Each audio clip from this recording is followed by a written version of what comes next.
Hey guys, what's up? I just recently finished the music for the July season of Marvel Snap. The theme was Rise of the Phoenix. So I'll show you guys how I approached that and give you a breakdown of what's going on in the track, and then we'll listen to the whole thing at the end of this with just the music, no sound effects, so you can hear exactly what I did. So when I first saw the rough animation and where we were going with this, I knew right away I was going to need to start with paper and pencil for this track. So after I'd figured out my metronome markings, I printed off some sheet music and put in my measures and looked at the animation and what happens where on each beat and penciled that in so that I could compose at the piano knowing how it was going to synchronize with the animation. So I'll show you what I came up with on the piano first, and then we'll come back here and see how I orchestrated it. So I started out with a rhythmic idea, which was dun da da dun dun da da dun da dun dun da da for this 4-bar intro section, which ended up going into the cellos. And then for the rest of that to build up, I knew I wanted these chords.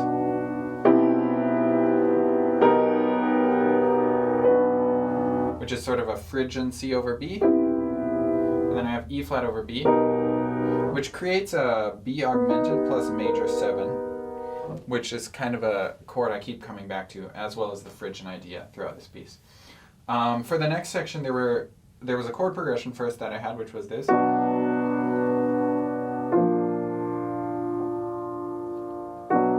So that's this slide movement from a B minor chord to a B flat major and back.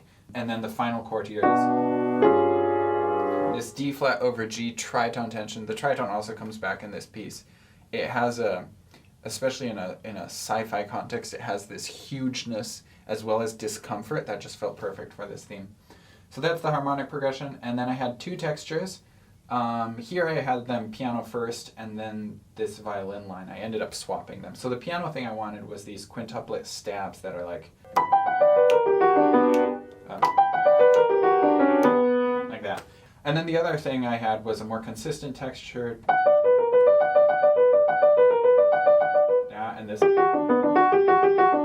And then those two together.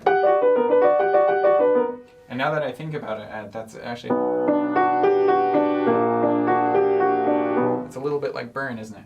Am I going to get a copyright strike for quoting that? The next section, it goes to...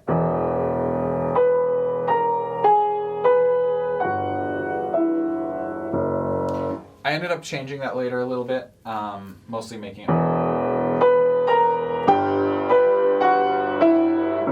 a little darker and aggressive. If you didn't notice, that's a Stravinsky quote. Then for the next section, there's very little. I was leaving space for this bird screech, so it's this. There's that augmented chord again.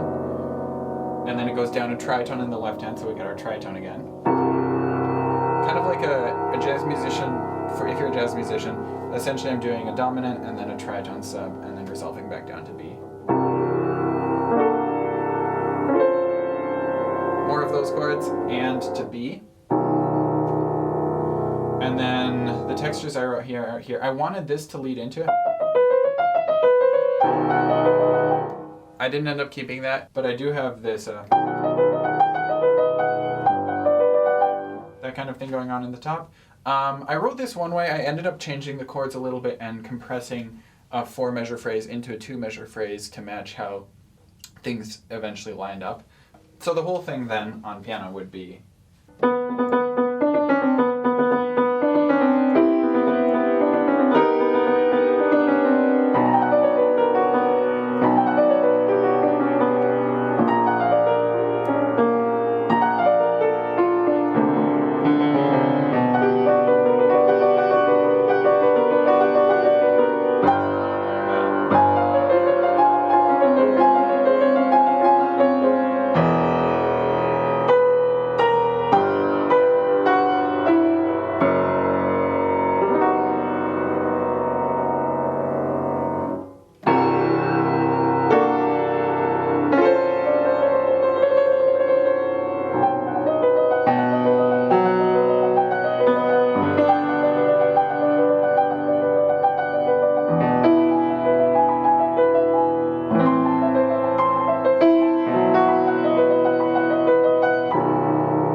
For the orchestration, we're going to go through section by section. So the intro is pretty simple. I had in the low strings the thing I'd written out for piano.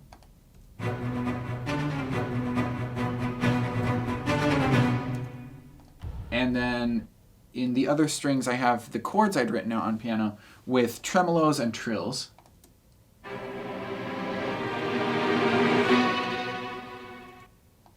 And that's really it. Everything else is just enhancing those ideas. So I have a little bit of extra support for the sustained B here in the choir. I have some risers. We're not going to look at every riser in this piece. Here we can hear a couple of them.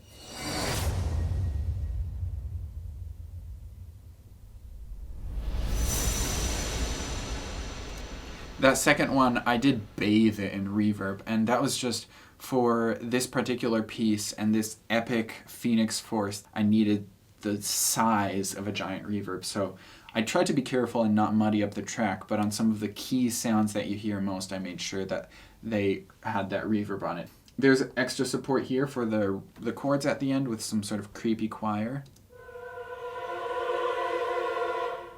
I tried to create fire here in the music without it being in the animation because it's kind of happening in her head. And she's also kind of losing it, so there's this stress, anxiety, angst, tension. And I have this cool pitch bendy sound. This is from the synth Apparillo, which I love the sounds the synth makes. I haven't been able to completely wrap my head around it. I actually used the default preset here. I did use some quick automation to create a softer attack, and I also put on, again, extra reverb, so that's this sound. Oh, and there's pitch bend at the end. Alright, that's it for this intro section.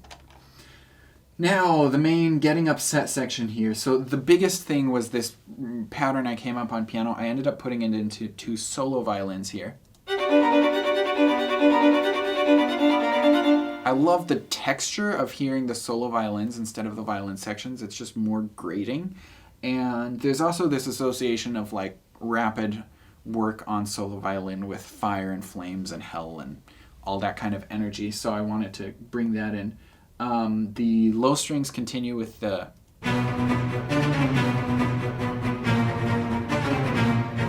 that pattern and sort of outlining the harmony a little bit.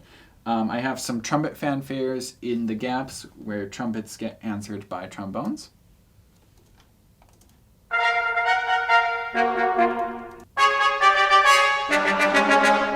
I love those triplets leading into the next section.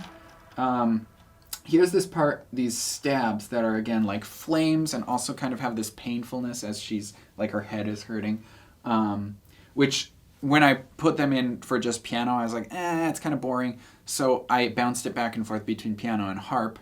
And that worked really well because in my orchestra, the piano sits on the right side and the harp on the left. So you get this stereo ping pong orchestration going on too.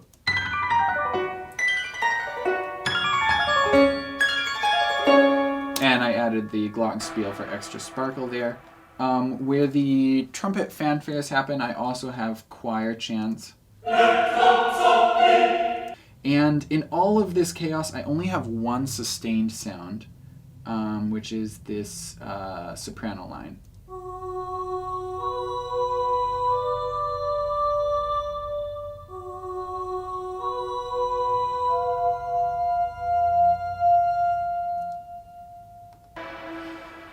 So once I have all of those elements in, for filling out percussion, sometimes I use Native Instruments Action Strikes, which is like a pre-programmed drum library, but it gives you a lot of control. It really works best when you do use all of the control parameters they give you. So let me just show you what I did here. So you have your mod wheel controlling overall dynamics. And then you have key switches that choose between basically different accent patterns. So I'm in 3/4 here. I have one that's every quarter note, every dotted quarter note, just beats 1 and 2, whatever. So I choose a different accent pattern for each measure depending on what I need. And then I choose how much I want those accents to be applied. That's this curve here, which it uses the pitch bend wheel, kind of weird, but it actually works really nicely.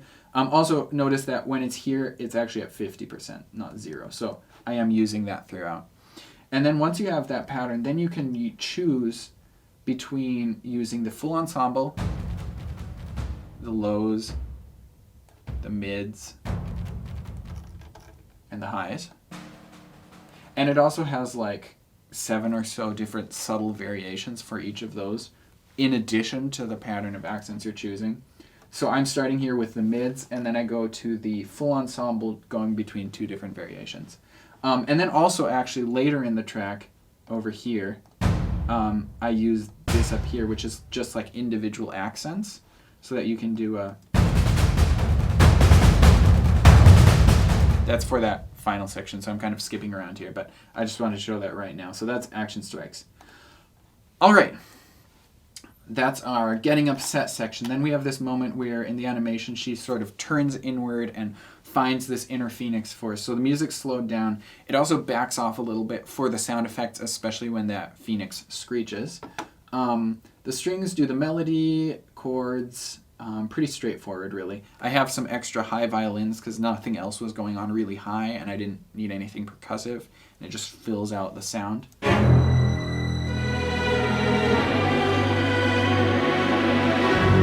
That Stravinsky quote.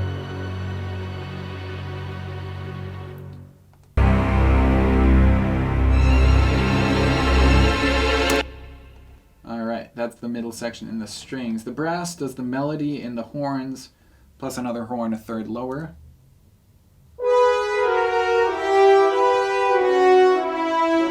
And then we get that chord on the 4 separate horns from the Berlin Library. I love those. A little bit of sustained sound in the choir, and this simpler sound here for the triplet. And then on the hit here, I added this insanely massive hit.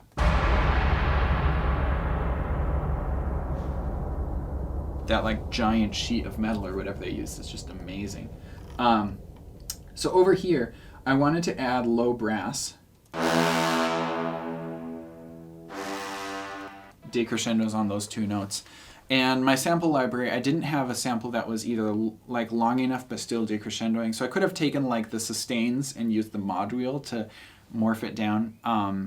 But there wasn't good crossfading between dynamic layers. Now that I think about it, maybe if I'd done it with like an EQ and cutting off the high end, that could have blended in. But what I ended up doing was reversing it. So I took a really dry sample, the closest mic position I had, so that I wouldn't be reversing all the reverb. And then I added reverb after reversing it. And it's a weird thing, but it worked in the context, so I just made do with what I had, and I think it sounds good. Yeah, that was a weird trick. I used this high pitch bendy sound from the beginning again here a couple times. Let's look really quickly at a few things. So there's a riser and a few other things leading into the final section. I have a cymbal roll, some timpani, a little bit of harp.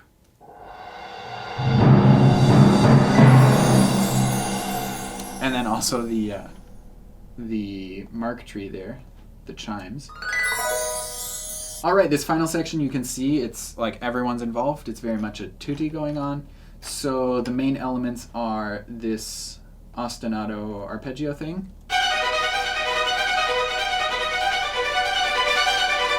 That I ended in my piano part. The violins are playing the melody along with horns and trumpet. And then there's a little scale here. That little rip in there. It sounds a little bit unnatural on its own, but in the context, I had to really push it to stand out, and it just adds that sort of bubbling, bursting energy to the orchestra, which is really fun. I have a counter melody here in the cellos. It's also in some horns and bassoon. So let's listen to that with the melody and maybe also throw in the rhythm on the bass notes. Hey.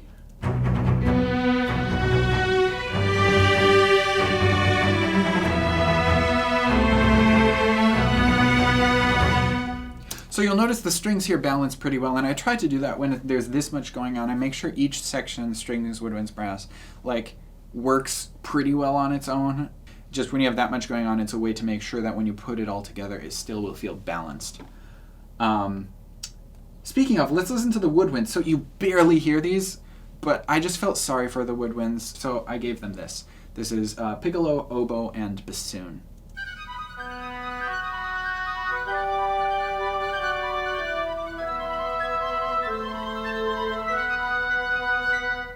And then brass, same things, trumpet and horns playing the melody.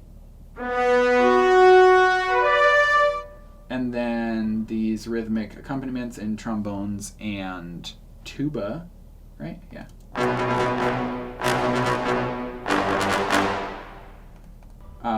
That's pretty much it. Percussion, this snare drum. Oh, this plays along with these little trumpet fanfare fills.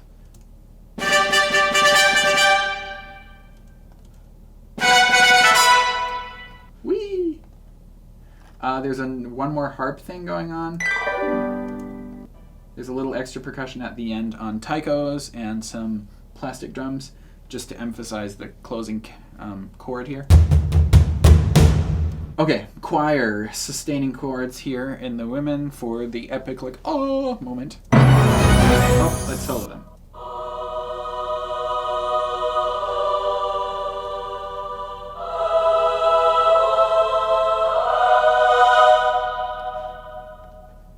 That's the whole track. All right, let's hear it.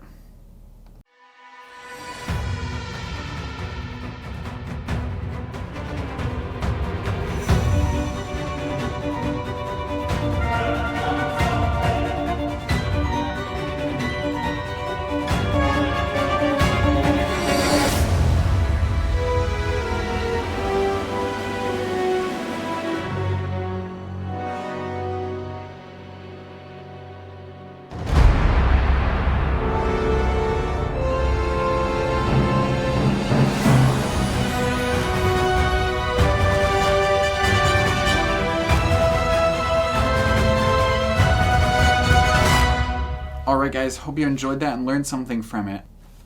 See ya.